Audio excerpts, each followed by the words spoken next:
Good evening from Tel Aviv, everyone. I'm Jonathan Barsaid, and together with Batel, we founded the Aid Coalition nearly 2 years ago. Aid was born originally to build bridges and connecting events in Israel with the Israeli and Jewish communities in the United States. Originally, we started as a financial platform, empowering over 30 organizations to raise funds in the United States and support their activities in Israel. We ourselves have applied nearly $35 million over the years to directly fund hundreds of impactful projects in Israel during the recent war, from providing baby formula to strengthening psychosocial infrastructure, to supporting displaced families with appliances, furniture, food, clothing, and with many after-school activities for children. We made a real difference where it matters most. 6 months ago, we took upon ourselves a new challenge, running for elections to the World Zionist Congress. You may ask why. The truth is because we saw a unique need, a voice focused on Israelis and Jews in the United States who are deeply invested in the future of Israel. For us, rebuilding isn't just a tagline. It's the very essence of what we've been doing for the last year and a half, and it's the heart of our campaign. Like a startup, we approach this with laser-sharp focus, leveraging upon the talents and the perspectives of our incredible team, some of them who you'll meet tonight, and hear from them a snapshot of the passion and expertise driving our mission forward. And with that, I'm excited to hand things over to Judy. Let's dive in. Hi, everybody. Good evening from New York. So my name is Judy Moses, and I've been living in New York for 2 years.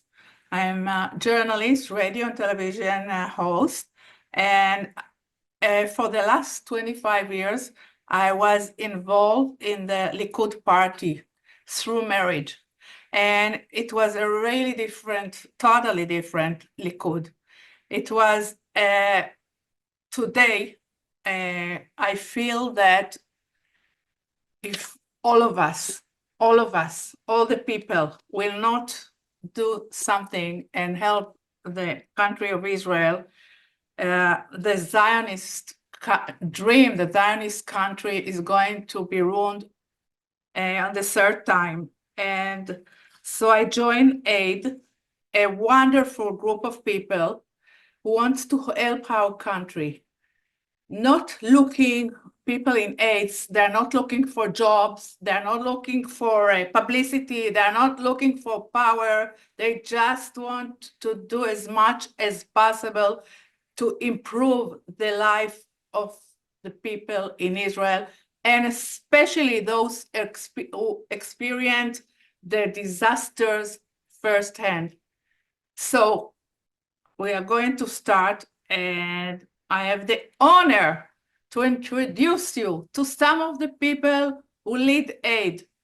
These lovely people are very, very, very busy on a daily basis, but the love for our country is their top priority. So I'm going to ask them, what are they doing for a living? Let's start with Jonathan. What are you doing for a living? Who are you, Jonathan? Good question. Sometimes I wonder myself. Okay. Originally, I'm an attorney and I'm an entrepreneur, having founded and selling 4 different startups. But today, I'm retired, or at least that's what I'm supposed to be, dedicating my full time and efforts actually to the Aid Coalition. Okay, next, Eyal. Hi, good evening, everyone. Thanks, Judy. I'm Eyal Bino. I was born and raised in Israel in a city called Bat Yam. I came to New York to go to college, and 20 years later, I'm an investor in a VC called 97212, which is a combination of area codes, 972 Israel, 212 New York, investing only in Israeli startups and helping them come to the US and specifically New York and kind of build a great company with the help of other investors and some other people who are entrenched in the ecosystem. Excited to be here and share more about why we are all here with AID, trying to rebuild Israel post the war. Next, Jeremy Levine. Hello, What do you do for a everybody. living, Jeremy? Hello, everybody. My name is Jeremy Levin.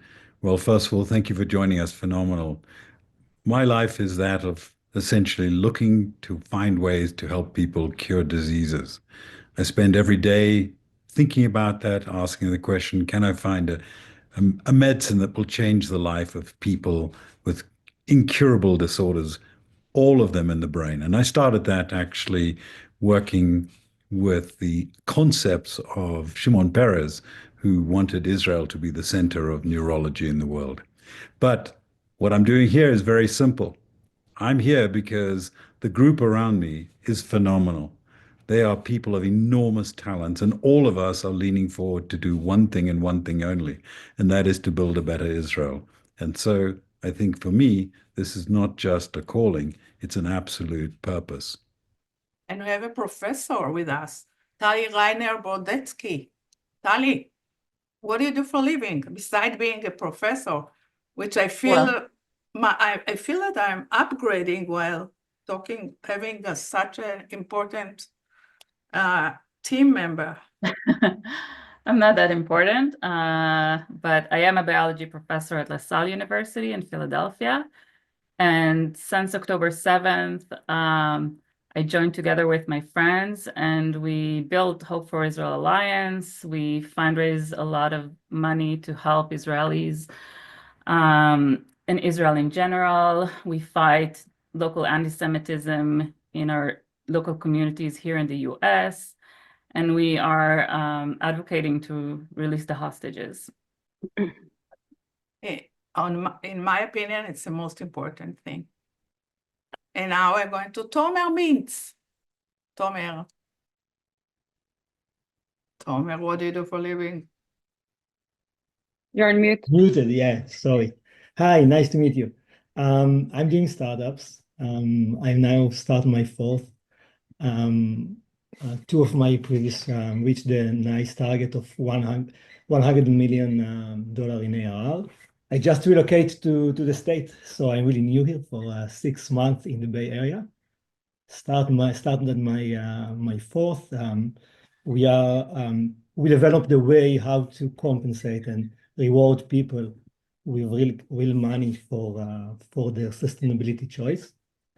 And I'm raising the seed, so that's what I'm doing now together with this lovely election. And now you, Batel Valentine Balaish.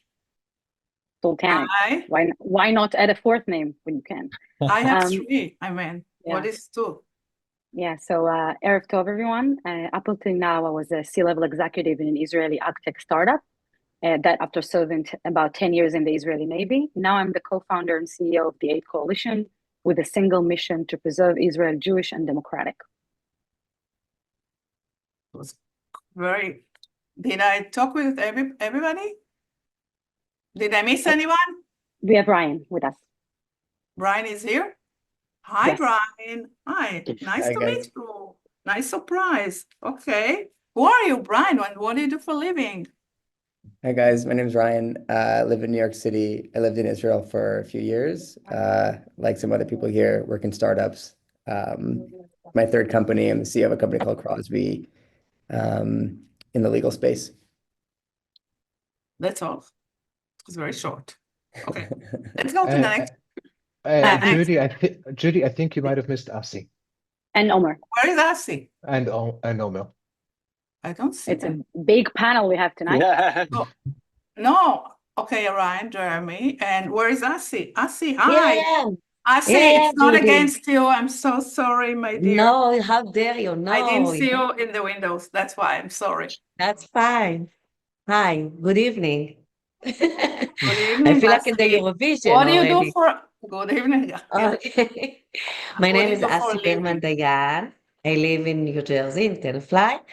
We have a small family business where I manage the marketing aspect of it. But thanks to my life partner, I can devote most of my time for the nonprofit world. Activism was always very close to my heart. I taught in schools. I organized fundraising events. I my master's thesis is about corporate philanthropy. So there is always something around it. And ever since October 7th, I was one of the founders of the Hostages Forum in New York. And ever since, that is my main goal, to bring them all home. Now. Now. Omer Granot, Absolutely. where are you? Yes, I'm right here. Hi, You're the everybody. last? Last and not least, thank you. So just like Jonathan, I'm also a recovering attorney. Started my career as a lawyer, was also a combat officer at Nahal, 4.5 years in the military. Switched to finance, was a member of senior management at Migdal in Israel, and managed a big family office out of London, moved to Israel, founded a business called Mixer that you probably know. My partner at Mixer is also one of the founders of Achim Laneshek, and since then I'm also been heavily involved with Achim Laneshek, been what I call myself the head of the Brooklyn Brigade for Achim Laneshek. Judy, I think we met at one of the first events that Jonathan hosted with his friend Yochai, and Yochai back in Chelsea. I think it was in a different lifetime. Today, what I do is essentially I'm a private equity investor focused on public companies, and I'm also a board member in a few public companies. Omer, why did you join Aid Collection? So, I've been involved with both Brothers and Sisters in Arms and my alumni association for Seret Nahal that lost many people since October 7th. I think apart from being involved with protest, we need to start thinking, how can we make an impact? And going back into places where we've neglected, such as the World Zionist Congress, and let other people define who we are and focus on goals that were not really important to us. I think it's time for us to go back to all these places and, being involved with Jonathan and Batel and many of the great people here on all the causes that we've mentioned, it was just a no-brainer. And it's a great place to make an impact. Thank you. And Asi Bernard Dayan, why did you join Aid? Asi. Okay, Tikkun Olam it's a value that I cherish. And as I mentioned before, I've been involved with the Hostages Family Forum, and I realized how crucial it is for us in the US to be involved with what's going on in Israel. And I realized that in order to do something, we have to influence where decisions are made beside of the Israeli politics.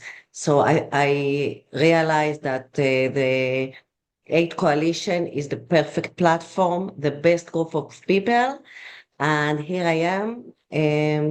Hopefully we will be able to create Tikkun Olam and a big change in Israel and here. Thank you. And I'm going to Jonathan Barsadeh. Why did you join? No, you made it. You made Aid, no? You created us. You created me. I'll probably Jonathan, say because of yes. you, I start being involved in Aid. So hopefully you won't hold that against me. But yeah, I mean, so I guess together with our co-founder Batel and Or, it's probably more accurate to say that Aid Coalition joined us versus saying that we joined it. But the bottom line is that, as I indicated also actually in my opening statement, we created the organization to fill a critical gap originally, bridging the divide between the events in Israel and the community of Israelis and Jews who are deeply committed to Israel's well-being. The financial platform and now the World Zionist Congress, those are our first steps. Let's be clear, these are our first steps. We are here for the long run. And there's a big gap over there that we're bridging. We've got a vision for some very, very ambitious goals. And anyone who knows us, and Batel or myself, knows that they better not stand in our way. We're going to get there. Jonathan, are you going to support any parties in Israel? Are you going to be involved in the election? Are you going to support any parties, Aid involved in politics in Israel? No, As a 501c3, we do not get involved in politics. We will not be supporting any political party. We're not affiliated with any party. And actually, that's also one of the things that in these elections actually distinguishes us from everyone else. We are not affiliated with any political, we are the only slate that is actually not affiliated with any political party or religious movement. Obviously, we've got our sort of positions, and there's a certain, every person has got their own political position, obviously, and they might be doing that. But as an organization, we are not affiliated with anyone. Thank you. Tali Reiner, why did you join Aid Collection? Well, like I said before, since October 7th, I wanted to do everything I could to help Israel and to support our brothers and sisters back home. And through our efforts, we've connected with a lot of soldiers and reserve soldiers and displaced individuals who needed help. And we helped them. We helped them get donations. And we're still getting those requests from them. But now it's a lot harder raising money for them. And when I heard of this amazing option, these amazing institutions that have so much funds that we can allocate to these people in need, that's where I wanted to be. I don't understand where these funds go today. It doesn't seem like it's going to the right direction. I want to be there and make sure we bring the funds to the right places. Okay, but El, why did you start this organization? So for me, it actually triggered on October 7th, 2024, this year. I attended a ceremony where a Nova survivor shared her story, actually not her story, her testimony. And she spoke about my second cousin who was murdered at Nova. He went back 4 times to rescue others, 4 times. On the 4th, the terrorists got him. And that hit me hard. I went home immediately. I knew it was a moment to step up.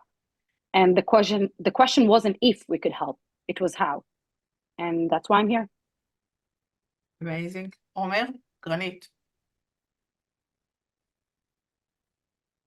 I think again, the question was why did I join? Yes. I think, and I know most people hear from also before the October 7th, which was a shocking day, and we all care about Israel, and we think that we should be more involved. And as I said, it's not just about protesting; it's about making an impact and driving change.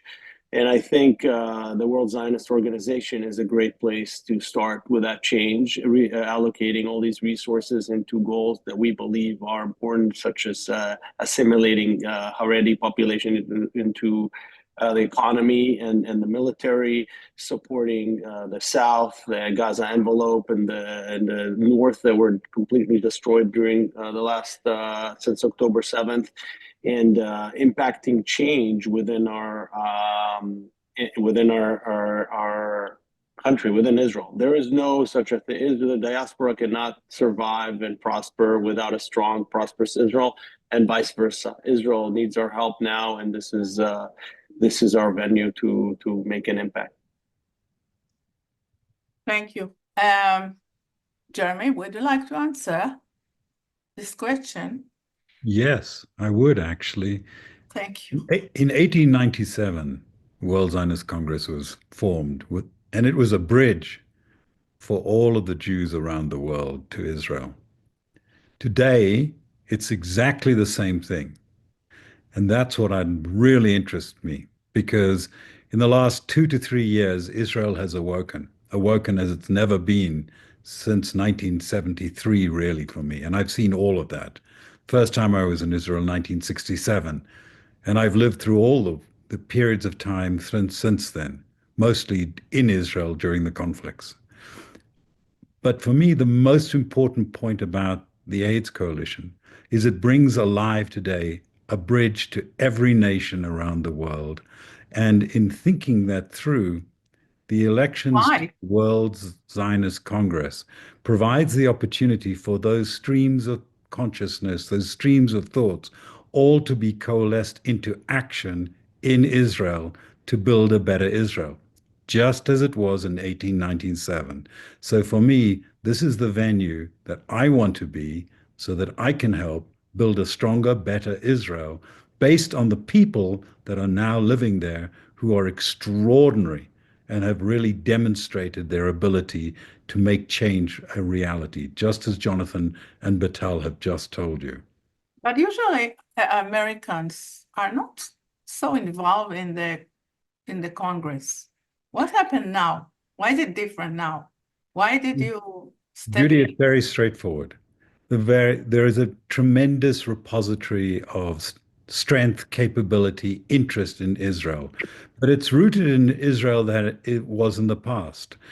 This is the opportunity to introduce those people because of the terrible things that have gone on over the last 2 years. It's time for American Jews, Australian Jews, South African Jews, all Jews around the world to wake up and to look at the new Israel that can be built and is being built and is on the streets of Israel and in the homes of Israel every day. So it is the time now.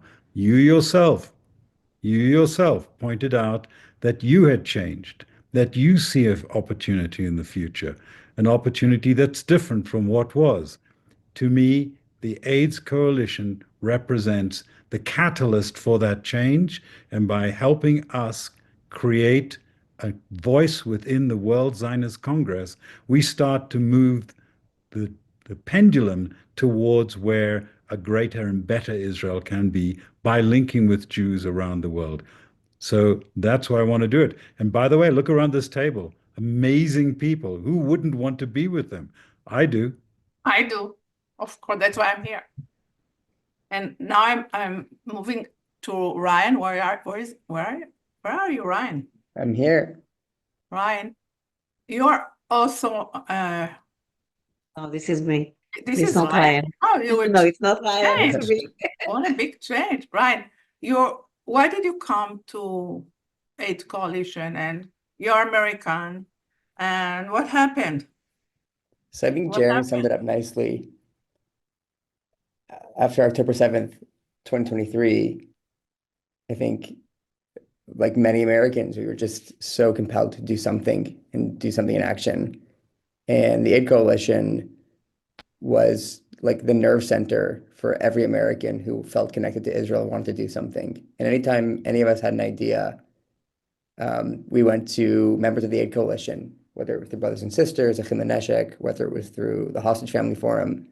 We were finding our people, most of us in tech, so connected with the tech community in Israel through the AIDS Coalition. And we found like we had this parallel universe in Tel Aviv, in Israel, and we connected with them through this bridge, as Jeremy mentioned, like kind of like a land bridge through the AIDS Coalition.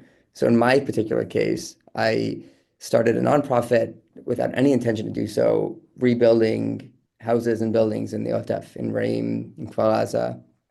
And it would have just been impossible without the AIDS Coalition and their bias towards action, to getting things done, to just finding ways to transfer money, to raise funds, to buy supplies, to send volunteers, was like the best of the Israeli dream, but we brought Americans to do it. And How so can we wake the American Jews up I to think they're join awake and us? they need a better I fit. think no, they woke up after October 7th, but now I think relaxed a little bit. How can I think that's right. how can we bring them again to be involved in Israel like it was around October, November, December? I think it's perfectly fine that there's times where there's emergencies and people act out of a sense of urgency. We And we still don't need need to, them.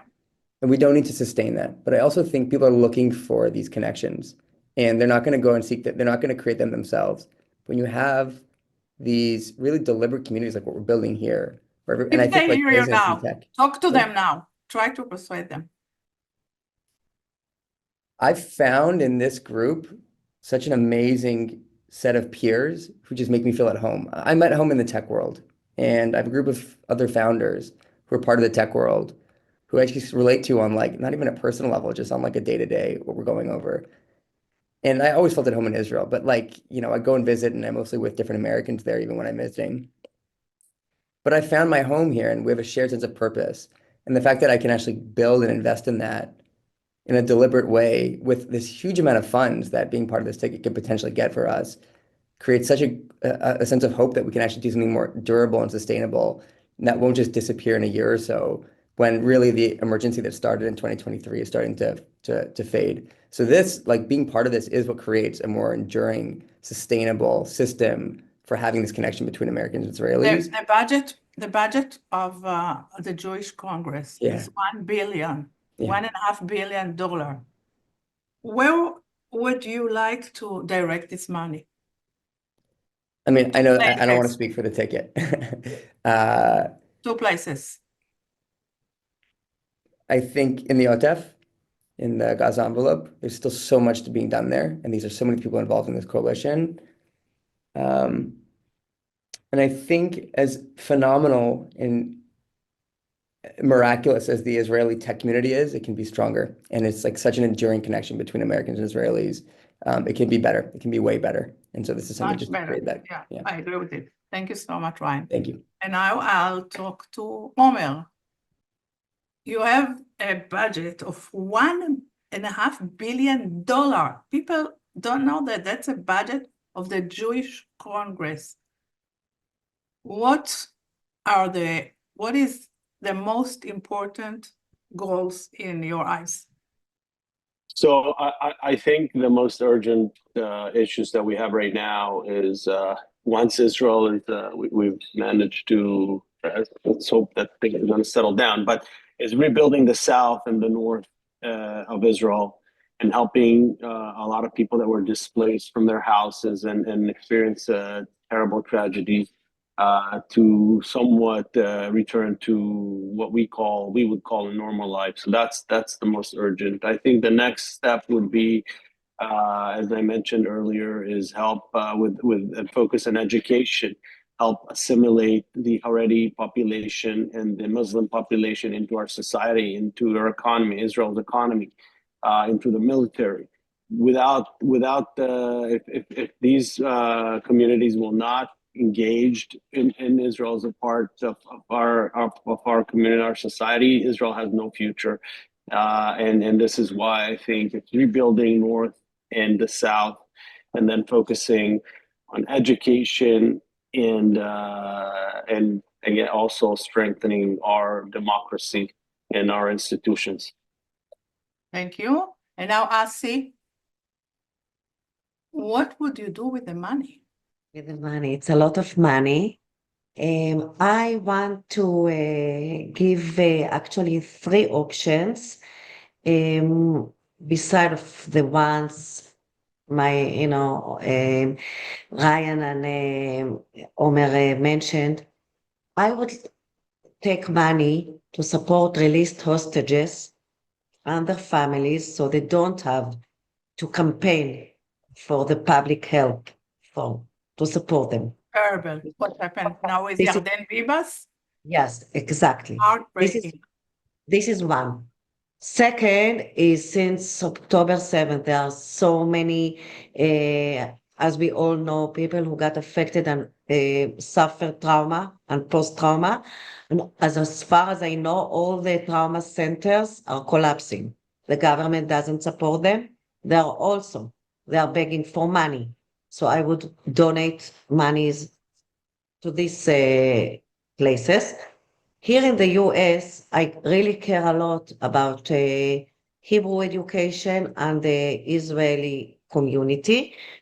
I would put money to help all the Israeli Hebrew schools that are independent and they need support, and also Israeli departments, such as the one we have here in Tenafly at the JCC.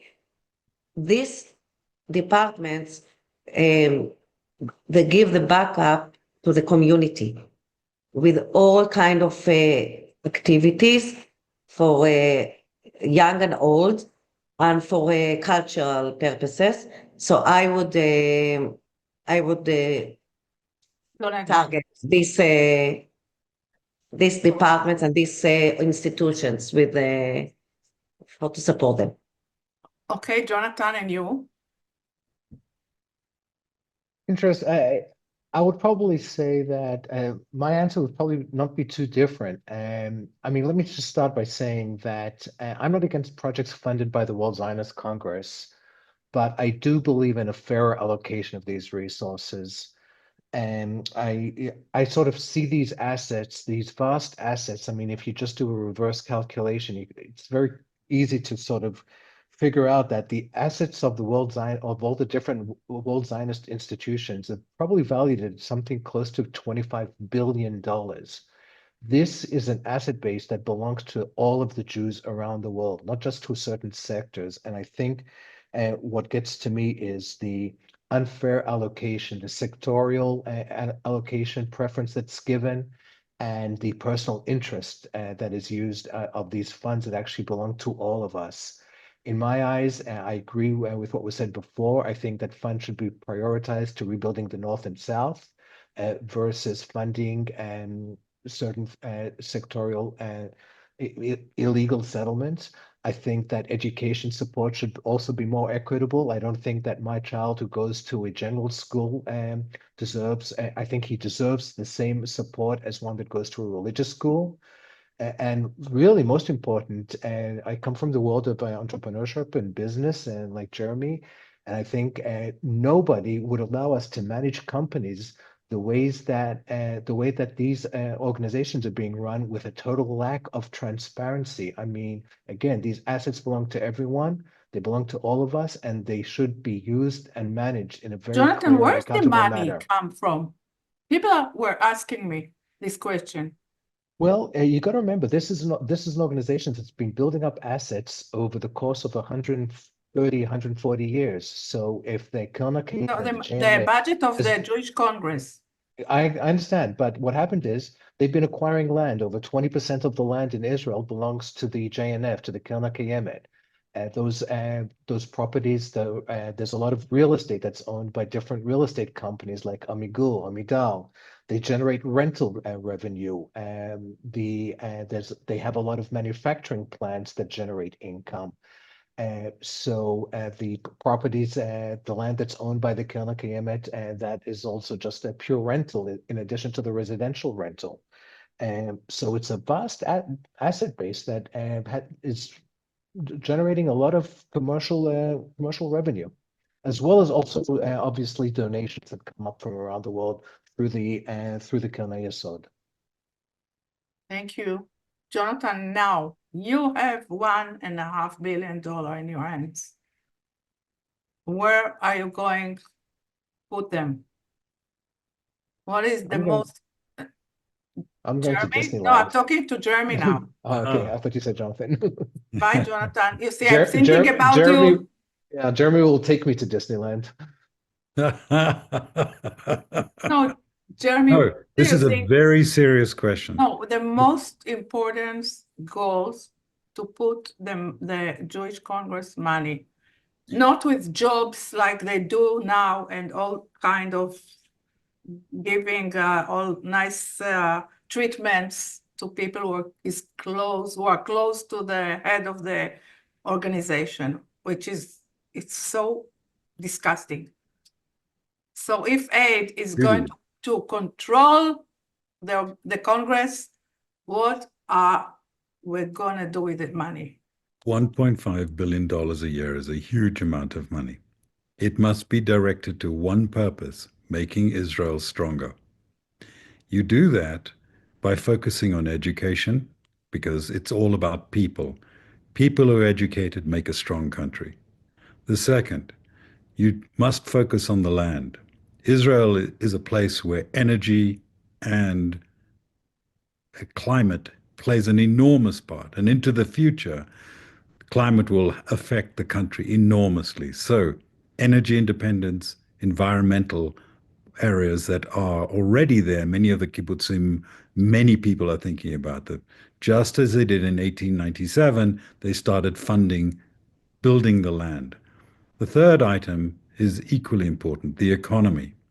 In order to help the economy, we must create the environment which is transparent, People must understand that we speak about governance. We must set an example of how we invest in a non-partisan way to help drive the economy, which means rebuilding the South, rebuilding the North, and ensuring that the families of the soldiers who actually defend the nation know that the nation is behind them.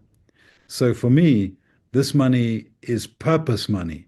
It is not to be spent on cars, dresses, fancy places. It's got to go straight to the people in the most transparent way.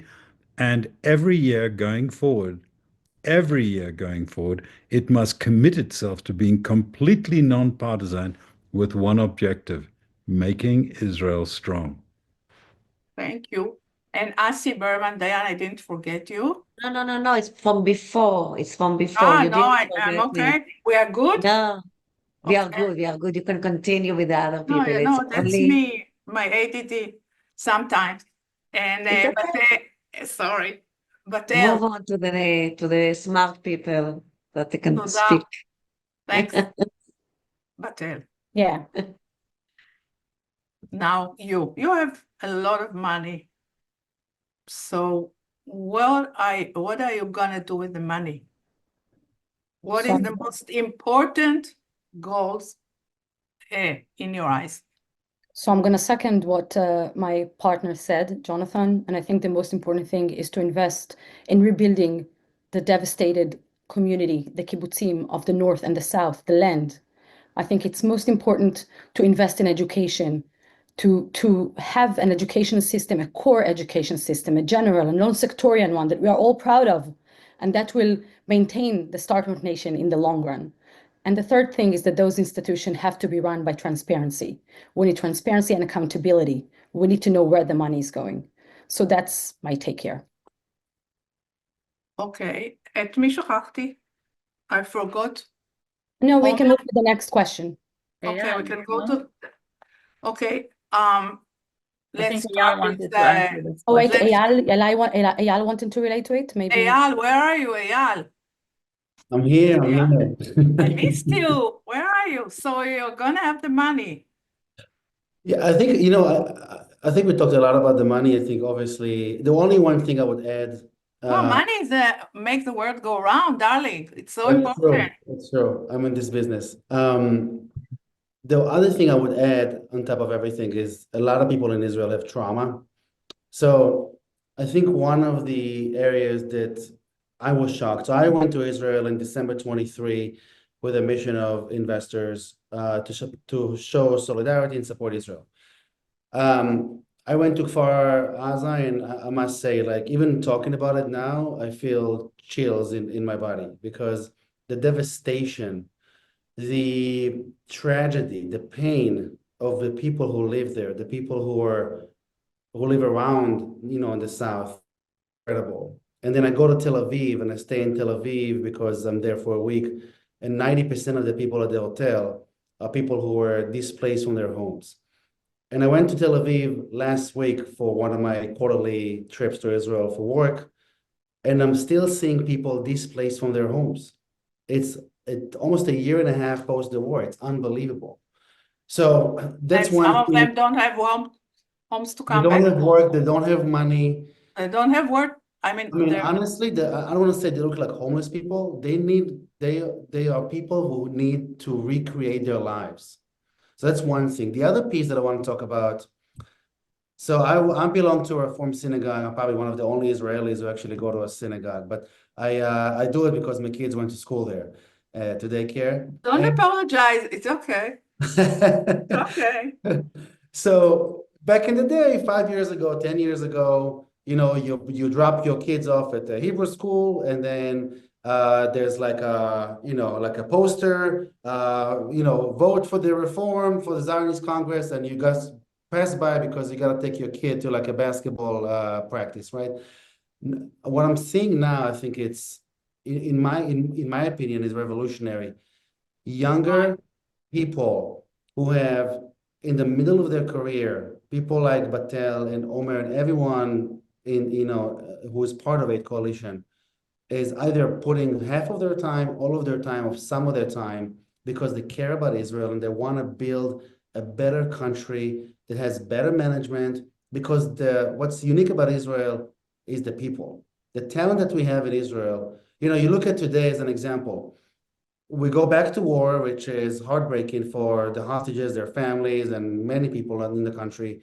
And then you also read, you know, that Wiz, which is the biggest acquisition in Israel history, for 32 billion to Google, right? So it just shows you that in the end of the day, if we don't create a better Israel by nurturing people, by giving them better education, by giving them better resources, we're just going to fall behind, and we're just not going to be the Israel that everyone knows.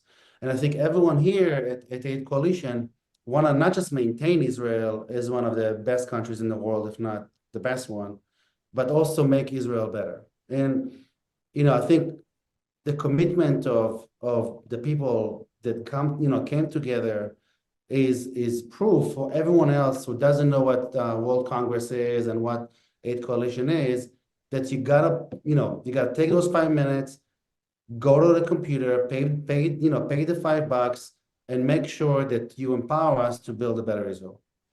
You know, even that that I came from politics, you know, my ex-husband, I didn't know anything about the Jewish Congress. I just knew that it's a very good place for jobs for the Likud people, you know.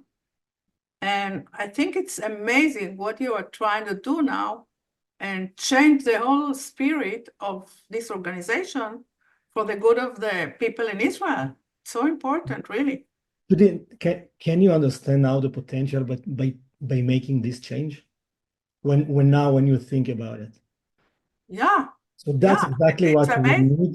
Just exactly what the change we need any voter to have to understand the potential and what will happen when AID will take control about this place with all these resources and do the same like AID is doing in the last 2 years before October 7 and later. That's the whole story. And it's very, very important to say that it's not a political group. None of us are involved in any political parties, right? Right? And Omer, איפה הוא? כן. לא, עומר, עם מי דיברתי עכשיו? תומר. Tomer, so you have the money. You didn't say what you're gonna do with it. So I'm doing the same. The same as AID did in the last 2 years. I think both Batel, Jonathan, and Jeremy say it's super clear.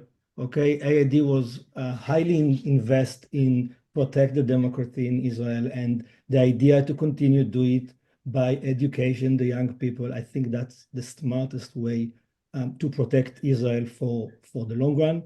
And the idea or the needs to support. I come from the south, from Kibbutz Dvir. It's really it's not on the Otef, but it's on the same area. And I know many friends of mine living in the kibbutzes around Gaza. I know they really need the support from the government.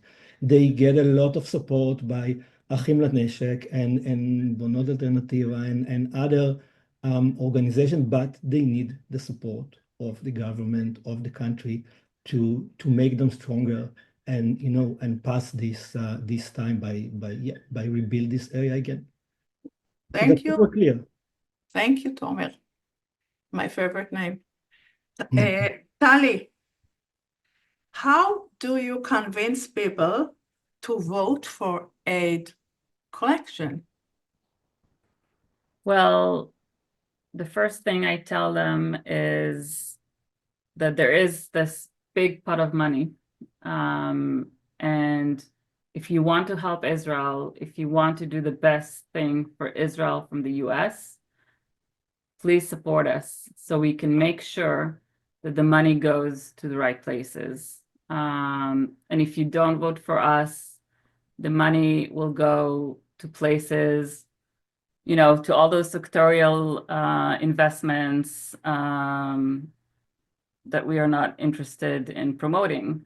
We want to help Israel grow and get stronger. And that's what we are all about. That's how you convince between you and me, okay? That's how you convince people, or you Yeah, I tell them, look, you know or what you're I've been, speaking, you or know what you're I've been doing for the past years, you know?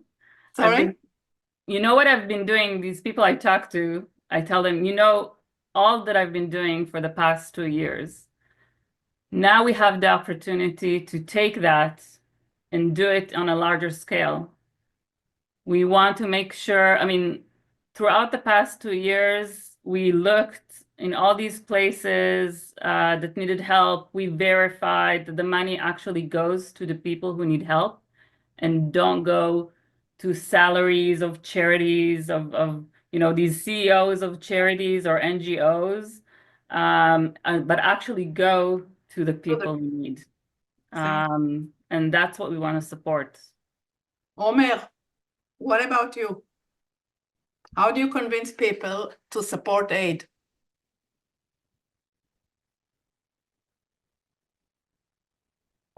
I think Did you the fall key. asleep? Did you fall asleep? Omer? Not at all. Not at all. I'm laser focused.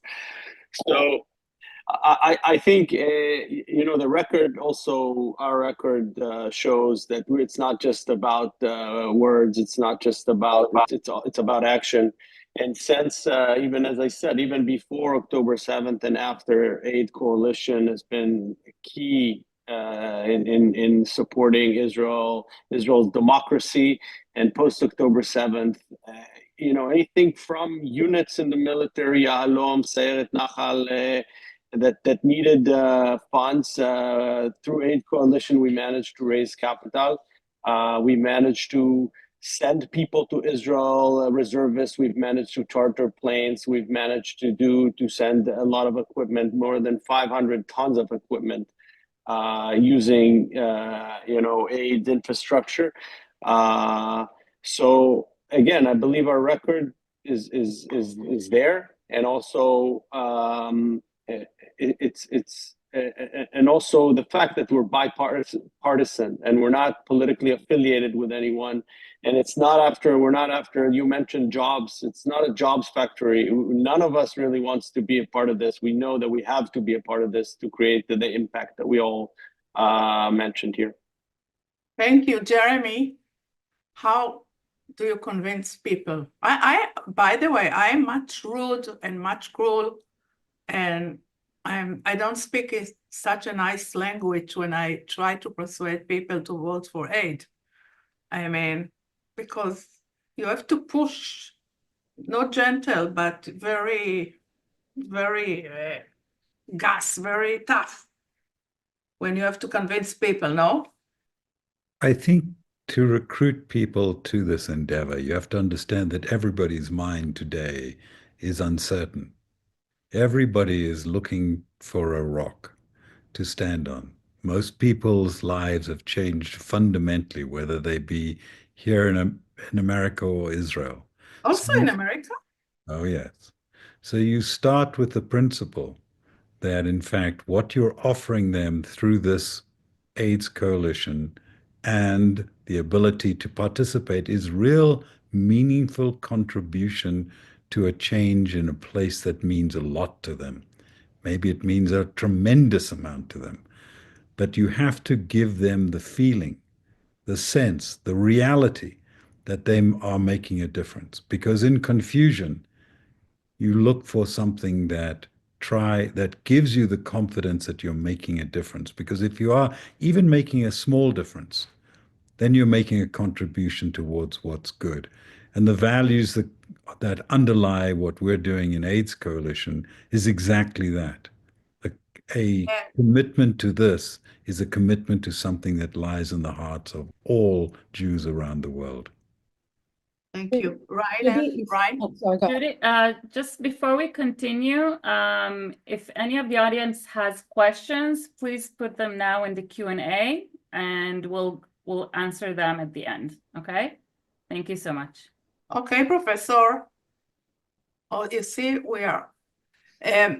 Now I would like to hear Ryan. Where are you? I'm here, hidden away.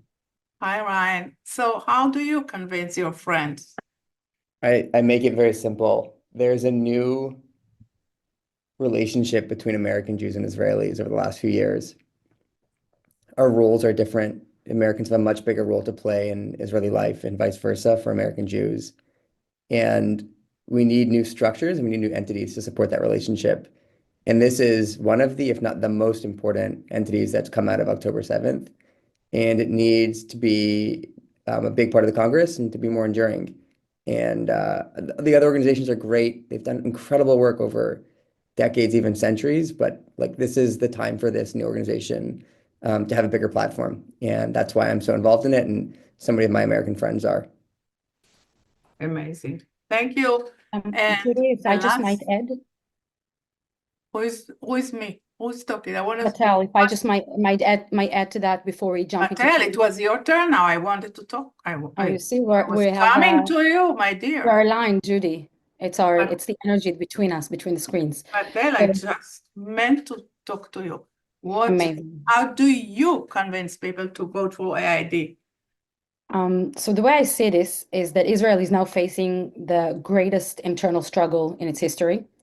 And the coming month will determine whether we continue to be a striving democracy in a hostile region, or if we allow extreme and sectorial groups to divert us off course. So everyone who's here with us, we're not asking you to quit your job. We're not asking you to make aliyah. We're only asking for one thing: your vote, your support. It takes 5 minutes of your time. It costs $5, and it helps determine how $5 billion will be spent. Every Jewish people in the US, including Israelis, is eligible to vote. And in these elections, every single vote counts. So this is our moment. Let's use it. Please scan the barcode on the screen and take action now. Spread the word to your networks, family, friends. Israel's future is being decided. Be part of it. And thank you for listening. Amazing. Do we have any questions? Yeah, Judy, this is Jonathan, and there's a question that I believe Oma wanted to answer. The question was that it sounds like our slate is politically heterogeneous, and do any of us support Netanyahu? And I think, Oma, you wanted to take this one? Well, I saw it, so I asked Tali. Go for it.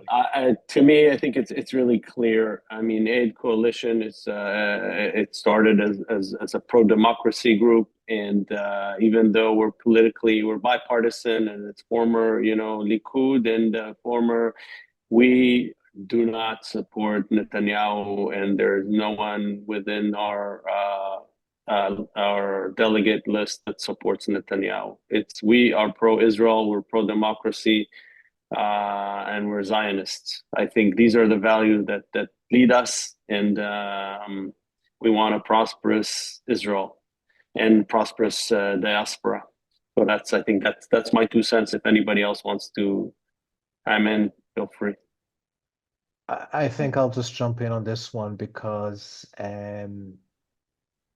as the president/founder of a non-for-profit, I just feel that it's also important to emphasize, to go back also to what I said before, every one of us has got our political opinions. That being said, as a 501c3, as an organization, we do not take a political position. We do not go into politics. And so it could be that there are supporters of Netanyahu. We just don't know. We don't ask people what their position is. As Jeremy said before, our focus, we have a laser focus. We're not here to support any political party. We are here to support Israel, to build a stronger Israel. And if that person who believes in our slate and follows our slate, we don't care who they vote for. There's a decent chance that they will not vote for the people on the other extreme, if it's Netanyahu or Ben Gvir. But I mean, we are indifferent to that, and I think it's very important to emphasize that. Is that we are apolitical, and we're not affiliated. So I agree, but respectfully also disagree with Omar. I mean, from the aspect of I agree totally with his position, but that is not the position of the organization.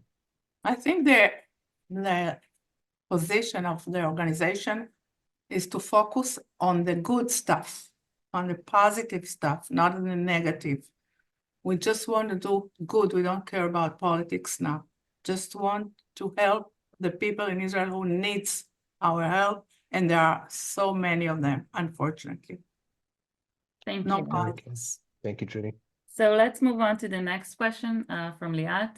She asks, to manage such an organization and budget required experience in managing bigger budget, policies, politics, etc. What makes us believe that you will be able to manage it? Jonathan, can I jump in? Definitely. Yes, Jeremy, please go ahead. Yeah, look, part of the reason I'm here is that I previously managed a $25 billion a year budget. I know what it means to do this. Each one of us has something to contribute. The first step of that contribution and managing that budget is understanding what do we want to do as a strategy for Israel? What do we want to be involved in? Where do we want to put that money? Then carefully allocating in the most transparent way, the most effective way, the monies that you put into and where you put it into and whose hands you put it into. And then be very sure of this, monitoring exactly what you did and what happened with that money. So I feel completely confident that we can accomplish that, Liat. I think it's an important question. It's a critical question. And it's one that's sometimes forgotten by not-for-profit organizations that raise money. They raise money and then they're in a very good will and people donate it.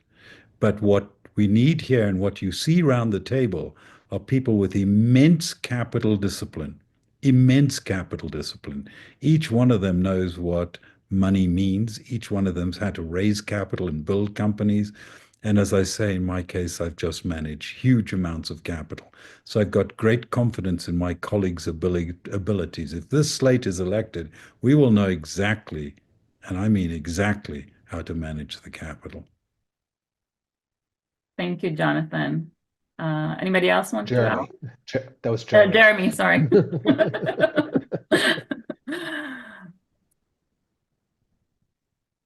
Okay. If we don't have yet more questions, I want to read there was a prior question in the chat, and I feel maybe everybody should also listen to this. And Jeremy answered it in the chat. Linda asked, what do you think of the Jewish National Fund and how the Aid Coalition will work with the JNF and be well positioned to help the North to rebuild? So Jeremy, do you want to? Oh, sure. Sorry, I'm surprised. I didn't. Sorry, folks. For me, it's a really important question because given the AIDS Coalition is nonpartisan, really action-oriented, it's already invested money. The AIDS Coalition is incredibly well positioned to collaborate with organizations like the JNF in restoring and strengthening the North and actually the South of Israel. For me, just looking at the North, and it's an area I love deeply, spending huge amounts of time there, you can really focus on infrastructure and housing, water security and agriculture, reforestation and environmental restoration, and community resilience and social welfare. These are the things that are the bread and butter of what the AIDS Coalition can do if elected into the World Zionist Congress. So collaboration and real focus in a completely nonpartisan way. Thank you. Until when can people vote? So voting ends May 4th. And I see we have just one last question from David. He's asking, I'm a board member of Beit Alochem in Los Angeles. How can I get more involved in the good work that you are doing? Batel, I think it's a question for you. Where is Batel? Hi, yeah, please go again.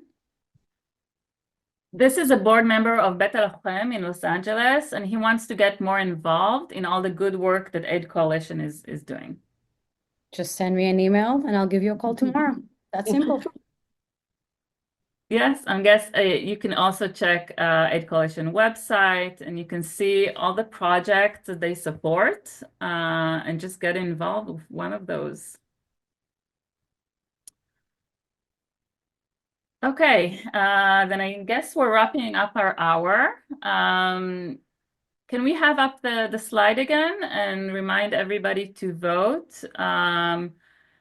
You can scan this code and get to our website, register, and support us. And also, if you support our cause, we would love your donations as well to help and progress our efforts and our work. And we hope to see you next in our next webinar. This Sunday, we're hosting Jeremy Levin, and please join us for that. And we'll have more webinars coming up in the next few weeks with many of our delegates on various topics. So please join us for those as well. Thank you.